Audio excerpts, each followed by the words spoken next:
जय गुरु जी, शुक्राना गुरु जी, सारी संगत को जय गुरु जी। ओम नमः शिवाय, शिव जी सदा सहाय। ओम नमः शिवाय, गुरु जी सदा सहाय।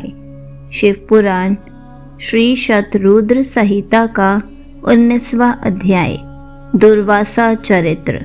नंदीश्वर बोले, हे महामुने, परम तेजस्वी तपस्वी महर्षि अत्रि, जो देवी अनुसुईया के पति थे, ब्रह्मा जी की आज्ञा से ऋक्ष कुल नामक पर्वत पर, जो कि विंध्याचल के पास में स्थित था, पुत्र की कामना से घोर तपस्या की।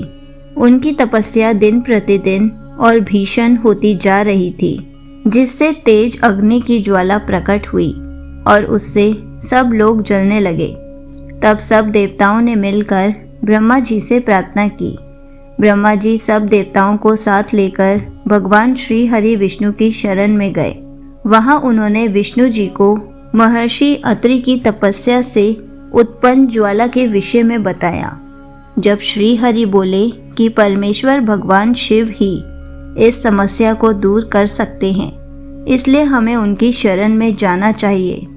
तत्पश्चात श्री हरि ब्रह्मा जी व अन्य देवताओं को साथ लेकर भगवान शिव की शरण में गए।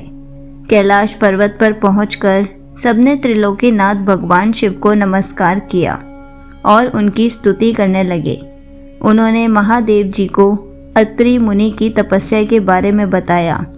तत्पश्चात तीनों ब्रह्मा, विष्णु और शिव जी अत्रि मुनि को वरदान देने के लिए गए। उनके पद चिन्हों को पहचान कर अत्रि मुनि ने उन तीनों की अलग अलग स्तुति करनी आरंभ कर दी। अत्रि बोले, हे ब्रह्मा, विष्णु, शिव, आप सभी इस संसार में सबके लिए आदरणीय और पूजनीय हैं। आप सबके ईश्वर हैं और इस सृष्टि का सृजन, रक्षा और विनाश करने वाले हैं।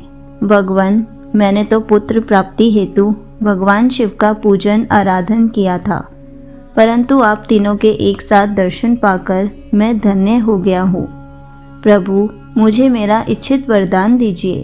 मुनि अत्रि की प्रार्थना सुनकर त्रिदेव बोले, हे महामुने, हम तुम्हारी उत्तम तपस्या से प्रसन्न हैं। हम तीनों देवता एक समान ही हैं और हम में एक ही अंश है।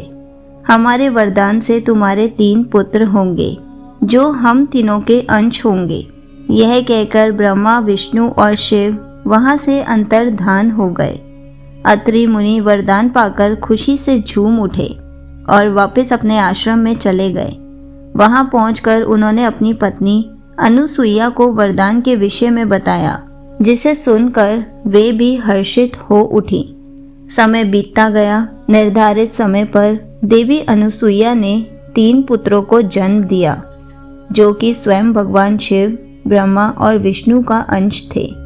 ब्रह्मा जी के अंश से चंद्रमा, विष्णु जी के अंश से दत्त तथा भगवान शिव के अंश से दुर्वासा जी की उत्पत्ति हुई। दुर्वासा जी ने सूर्य वंश में उत्पन्न राजा अम्बरीश, जो कि सप्त द्वीप के स्वामी थे, की परीक्षा ली। एक दिन राजा अम्बरीश ने एकादशी का व्रत रखा।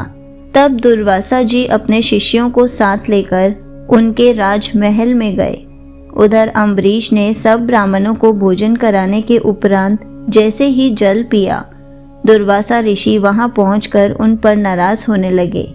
वे बोले, राजन, हमें निमंत्रण देकर बुलाने पर भी आपने हमारा इंतजार नहीं किया और हमें भोजन कराने से पहले ही जल पी लिया।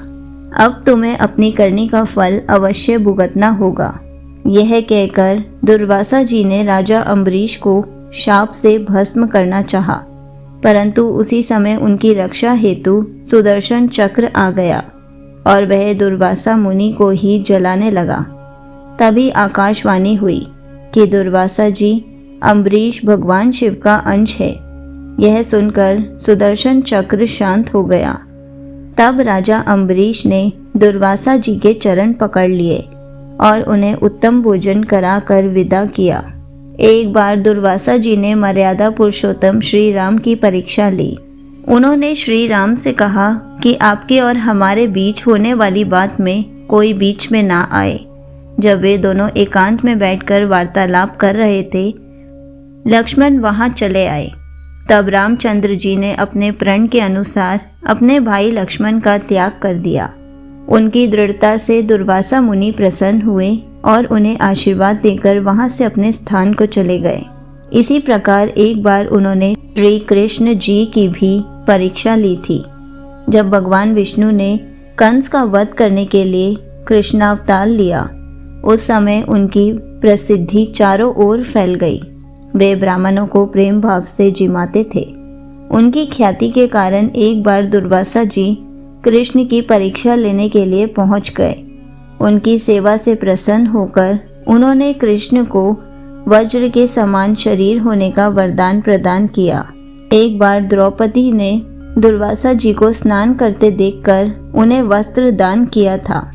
तब उसके फलस्वरूप दुर्वासा जी ने उन्हें वरदान दिया था कि जब तुम पर विपत्ति आएगी तो यह वस्त्र बढ़कर तुम्हारी रक्षा करेगा। और दुर्योधन द्वारा किए गए चीर हरण के समय उसी वरदान ने उनकी रक्षा की थी। इस प्रकार मुनि दुर्वासा ने अनेक वरदानों से प्राणियों की रक्षा की। संगत जी, यहीं पर शिव पुराण श्री शतरुद्र संहिता का 19वां अध्याय समाप्त होता है। जय गुरु जी। शुक्राना गुरु जी।